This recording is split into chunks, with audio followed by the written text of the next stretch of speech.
Hello everyone, my name is Daria, welcome back to my channel.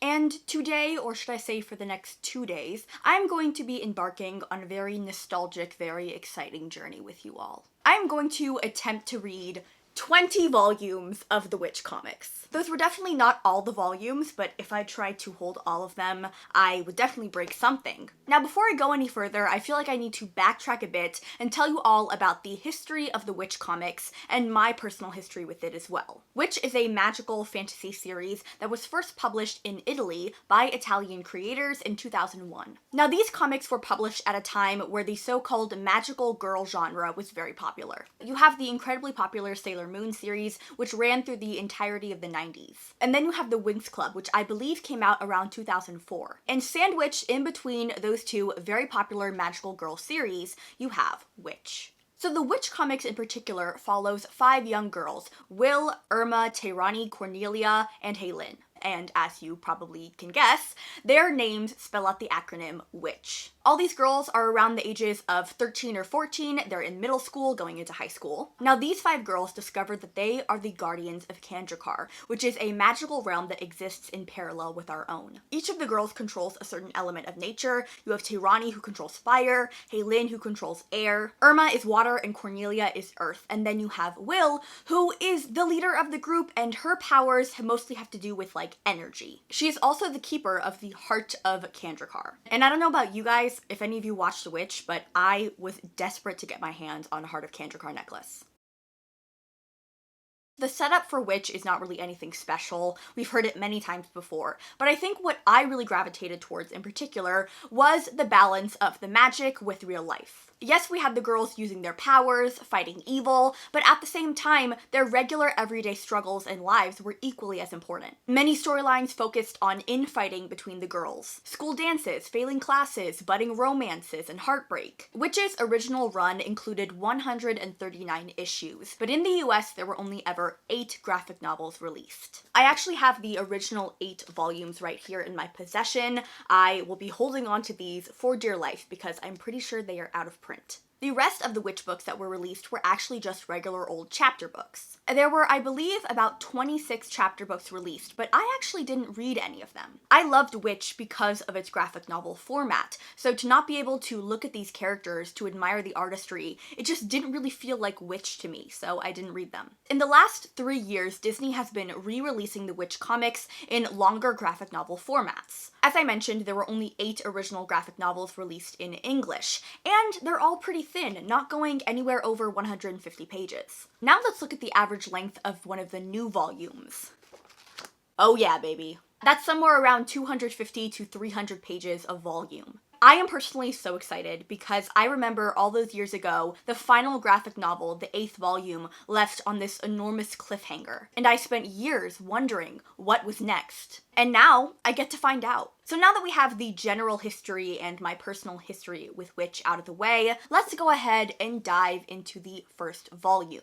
Now, I imagine pretty much everything in this volume is going to be material I've already read, but I don't even care. I can't keep the smile off my face. I am so excited to revisit this very pivotal moment in my childhood.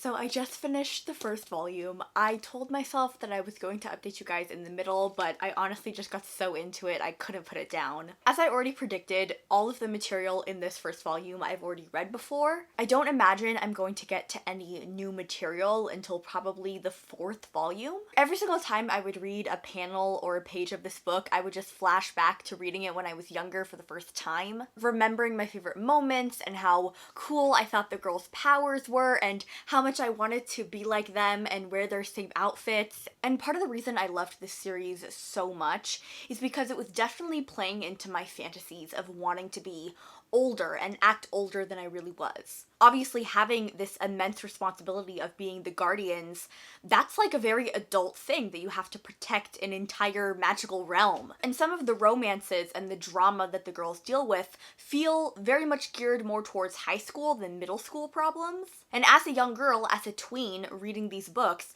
that was very appealing to me. So this book had a good balance of like relatability and fantasy. It knew its target audience of tween girls very well. Now that I'm older, I'm definitely picking up on more of the mature themes that these comics are tackling. We have our main character Will, who is new to the town. She lives alone with her mother, and now her mom is starting to date, and she reacts immaturely to that, but it makes sense because she is so young. Her mother is the most important person in her life. You get the feeling that they've moved around quite a lot, and so her mother is also really her only friend. There's one storyline in this volume in which one of the guardians is taken captive, and all the other girls are forced to abandon her. And you see these girls act out and react to the loss of their friend in different ways. Some of them feel a lot of shame and guilt, and then others are blaming each other. Honestly, when I was thinking about jumping back into the story after so many years, I figured it would just be an indulgent, nostalgic romp. But I find that not only are these comics as entertaining as they were when I was young, they also are tackling a lot of themes and concepts that I still find intriguing at 22 years of age. So now it's time to move on to the second volume, part 2 of the 12 Portals arc. Flipping through this right now, I'm pretty sure that we're still covering material that I've already read before, and we are going to see the introduction of one of my very favorite characters, a certain dark-haired, brown coat wearing rebel. If you know, you know. So let's jump into it. Okay, so I am more than halfway through the second volume. So at first, I really wanted to keep this reading vlog spoiler-free, but now I realize it's just not as much fun if I do that. And I imagine many of you are also here for nostalgic reasons and already know a bit about Witch. So in the beginning of the first volume, the girls are all really close friends with this other girl named Elion. It turns out that she is the sister of the big bad guy Phobos. So she has powers, and now her and the other 5 girls are kind of pitted against one another. So at this point, Cornelia, the guardian of Earth, she was really close with Elion, and she is feeling particularly bad about the way their relationship is going. She's reaching out to the other 4 guardians and saying, hey, like, we all used to be really close, and I want that back. This doesn't feel right, having who was once the most important person to me now is an enemy. The other girls don't really get it, and so Cornelia ends up going through one of the magical portals to Meridian, which is like a city in that magical realm. And she goes there and she runs into this rebel leader named Caleb. And Cornelia has actually been dreaming of Caleb for a long time now, and now she's finally met him. I love Caleb and Cornelia. I love them so much. And I was particularly attached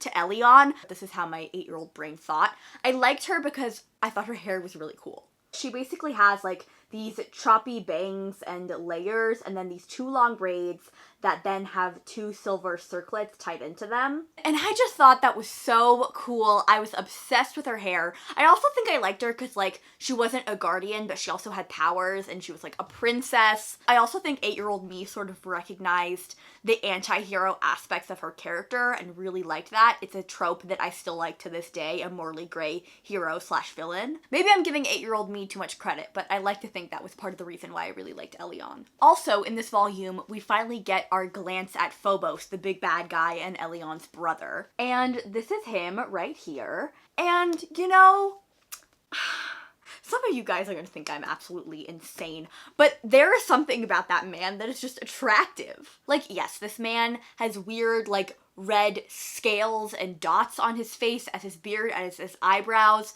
But you know what? Everyone has flaws, okay? Anyway, I'll come back and update you guys once I finish, which shouldn't be too long now.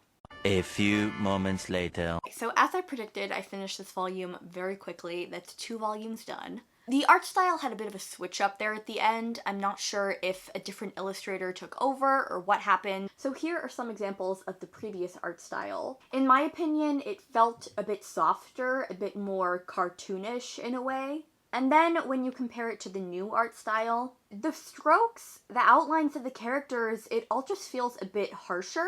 I'm not sure if that makes sense. I'm definitely not an artist, but I really do prefer the original art style. One thing I am noticing is that a lot of the humor and the way that these girls talk feels a little bit dated. Now, obviously that makes sense. This is geared toward young girls and tweens. Obviously, their sense of humor is going to be different from mine now that I'm in my 20s. And also, 2000s tween humor is very different from 2021 humor. So that makes sense, but it can still definitely take me out of the story a bit. But on the whole, I really enjoyed this. I'm still kind of wading through material that I'm already familiar with. So I'm back, looking very pale and tired, and my hair's a mess. Actually, let me go ahead and fix at least one of those things. So I finished the third volume of Witch, which is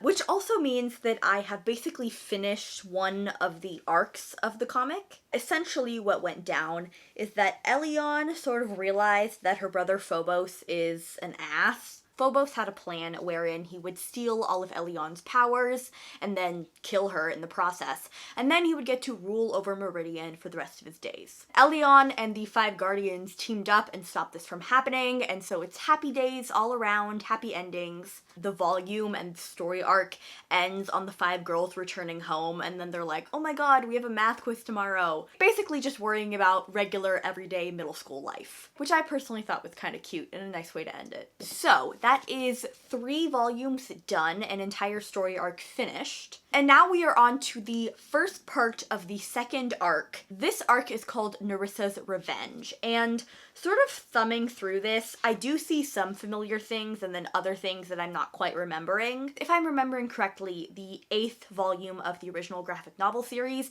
ended in the middle of this Nerissa arc. And I remember being 9 years old and incredibly pissed that I didn't know how it ended. And now here I am over a decade later, and I'm about to find out. I'm about 60% done with the 4th volume, and I am really admiring what the writers are doing with this comic. This volume so far is following the girls after the whole Meridian debacle. They've saved the universe, they've done this heroic thing, and now they're back to their regular lives. And all of them are struggling with something. At the end of the last volume, Will's mom has become increasingly worried about her. She feels like their relationship is deteriorating, and so she decides the best thing for them to do is to move away. Obviously, Will is devastated by this. Not only will she be leaving her friends, that means that the Guardians will be separated from one another. Tehrani is currently being stalked by some magical evil guy who knows about these girls and their powers. And Cornelia is going through some really heavy grief because Caleb, the guy that she loved, was transformed into this glass flower by Phobos. And she just spends all her waking hours grieving over Caleb and tending to this flower. So even though the girls all came together and seemed to have this really strong bond when they were saving the world, now that they're back to their regular lives, it seems like their friendship is slowly deteriorating. And that actually has a massive effect on their powers. Their magic is linked to their connection and their friendship. I just think it's really interesting following the girls after they've done this incredible thing, after they've saved the world. Like, what comes next? Obviously, there are like 17, 16 volumes left of story to tell. But it's an interesting question to ask. Like, are these girls genuinely friends with one another? Do they really care about one another? Or were they just randomly thrown together as guardians through circumstances outside of their control, and they just stuck with each other out of fear and obligation? Okay, so volume 4 is finished, and we are really moving headfirst into the Narcissa storyline. So essentially, Narcissa was like Will. She was a guardian, and she was in charge of the Heart of Kandrakar, but it corrupted her, and so she was banished. But now Narcissa is back, and she wants the Heart of Kandrakar back, she wants her powers back, and she wants to destroy all of the present guardians. Also, I am very excited to tell you that Volume 5 is officially the starting point of new material. Inside this volume is the continuation of a story that I have waited for over a decade. I feel like I'm being so ridiculous. I'm like way too over dramatic, but this really feels like a childhood dream coming true right now, live on camera. I'm so happy. I'm gonna go ahead and like read the first page so you guys can get like my full reaction. Alright, here we go. This moment is 12 years in the making, folks. Okay, literally nothing that interesting is happening, but I'm so happy. Oh man, oh man, oh man. Nostalgia is a hell of a drug, folks. Here we are, day 2 of the reading vlog, and volume 5 is finished. Once again, I just really have to admire what is being done in this volume. Whenever there's a bigger conflict, a magical fight or battle or an evil villain, it will all somehow relate to the girls and their friendship. So in this volume, Nerissa has gained power and strength back, and she is visiting all the girls in their dreams. And she's poisoning Will in particular against her other friends. So she's basically trying to isolate Will so that she can get the heart of Kandrakar from her. Also, when it comes to Kandrakar, I don't know if I've mentioned this, but there is an oracle and like different council members who are in charge and basically tell the Guardians what to do. And there's some, I would say, political division and tension going on in Kandrakar. One council member in particular, Yan Lin, who is Halen's grandmother, she used to be a guardian herself. She was actually a guardian alongside Nerissa, and she keeps confronting the oracle and telling him like, hey dude, you're not doing the right thing here. You're allowing history to repeat itself. You're allowing Nerissa to tear these girls apart. This is bad leadership. And she's not wrong. She really isn't. I feel like I'm kind of shocked by some of the sophistication that's being shown in the way this story is written. And I feel like I really shouldn't be. I've read tons of middle grade books that have dealt with very heavy, important topics and done it very well. So now I'm going to move on to volume 6. This is the final volume in the Nerissa arc. And at the moment, the girls are in a bit of a pickle because Nerissa took the heart of Kandrakar. And now they have to somehow find a way to get it back. Alright, so volume 6 is finished, and with it, the Nerissa arc is concluded. This comic tackles some really interesting concepts and asks some really important questions, and yet doesn't bother to take the time to answer them. For example, Will finally, and very rightfully, blows up at the Oracle and says that you can't just treat us like pawns to do your bidding. And then, immediately after making some very correct points, the Oracle just like walks away and then Will just laughs it off and everyone forgets about what she just said. And then other times, random drama, specifically romantic drama, will get in the middle of really important situations. For example, Nerissa is literally on her way to destroy Kandrakar. And then there's this whole scene dedicated to Cornelia and Caleb and them possibly breaking up or deciding that maybe they don't really love each other. I love Cornelia and Caleb, I really do. But you guys need to sort out your priorities because the entire universe could crumble in the next few minutes. No one really cares whether or not you're together. Anyway, those two things, pacing and the inability to actually address the important questions in this story, I notice those two things tend to happen pretty frequently, and it sometimes just takes me out of the story. But in general, I'm still having a really good time. The next arc is going to consist of these 3 volumes, 7, 8, and 9, and it's entitled A Crisis on Both Worlds. Given the fact that I have work tomorrow, given the fact that I still have schoolwork to do tonight, I think I'm just going to wrap up this vlog with these 3 volumes, if that. I know I mentioned that I had 20 volumes of Witch, and I really thought that I'd be able to get through them, but it doesn't seem like that's going to be happening. But if you guys enjoy this video enough, I will definitely do a part 2 and read the rest of the volumes. So, without any further ado, let's jump into volume 7. I have absolutely no idea what this arc is going to be about. Like I mentioned, the Phobos arc I'd already read, the Nerissa arc I knew some stuff about, but this arc, I literally have no idea what I'm getting into right now.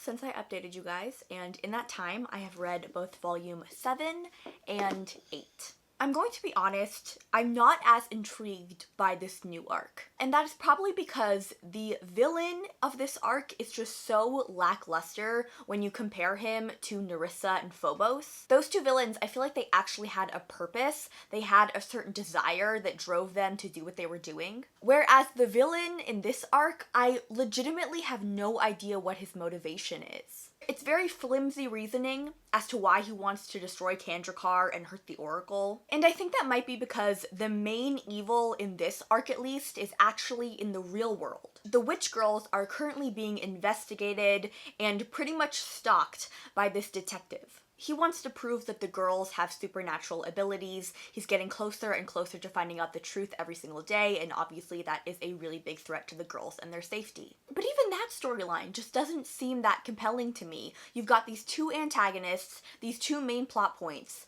and neither of them are extremely interesting. So I only have the one volume left, volume 9, and then I will be done with the Crisis on Both Worlds arc. I am just now realizing that both those plot points that I just talked about has to do with the whole Crisis on Both Worlds thing.